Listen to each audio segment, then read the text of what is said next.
Last time, we talked about what Nintendo had in store for the rest of the Switch's lifespan. I wonder what's in store for the rest of my lifespan.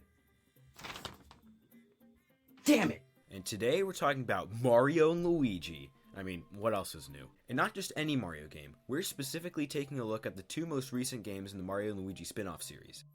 The Mario and Luigi games ran from November 2003 to January 2019. These games are regarded as some of the most memorable Mario games on the 3DS, and even considered to be some of the most memorable Mario games in general. But the last two games in the series aren't only the most recent, but most likely the last. The most recent game being one of the biggest factors in Alphadream's bankruptcy.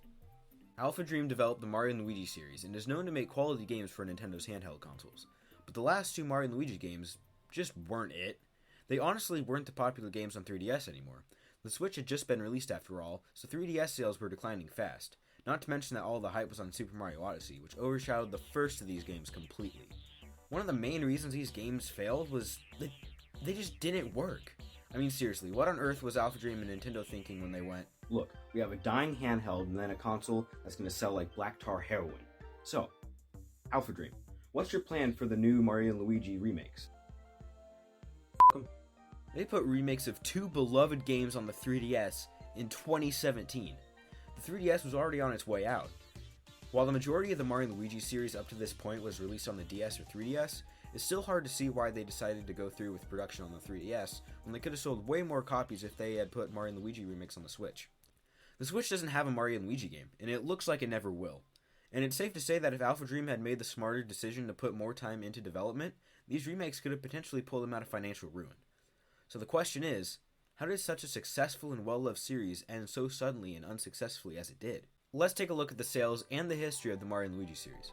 The first Mario and Luigi game, Mario and Luigi Superstar Saga, was released in 2003 on the Game Boy Advance, and sold over 2.15 million copies.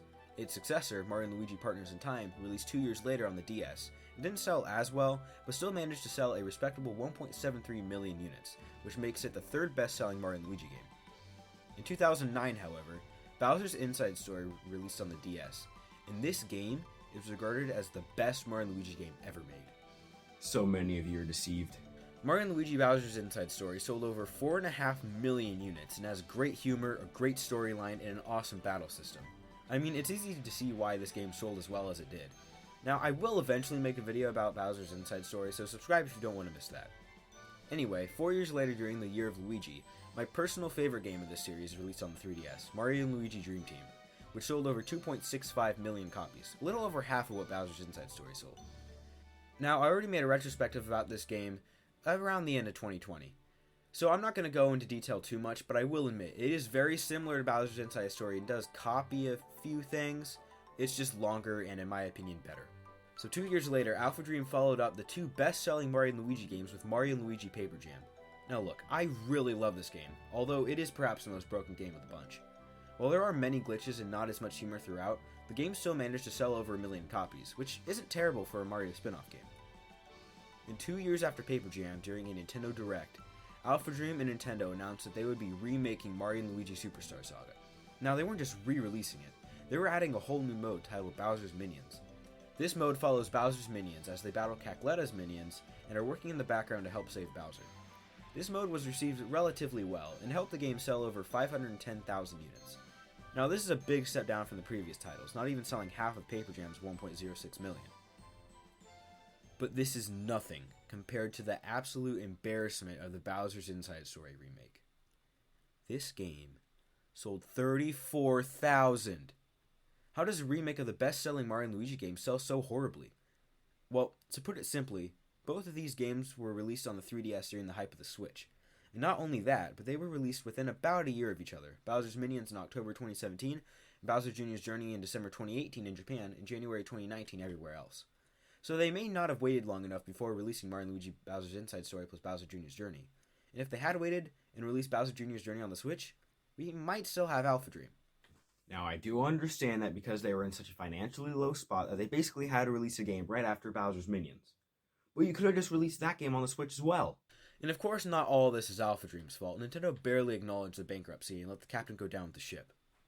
So why exactly did the Mario and Luigi remakes fail?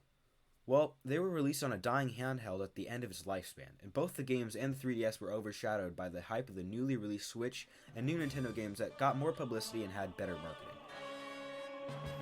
And that's why the Mario and Luigi Remakes Killed Alphadream. If you enjoyed the video, feel free to like and subscribe.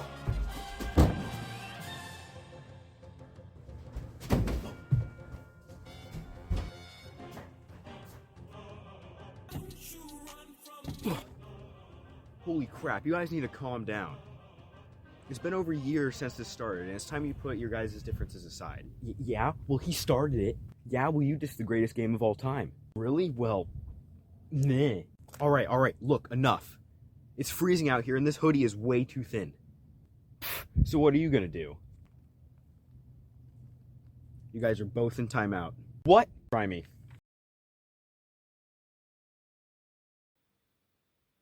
This sucks.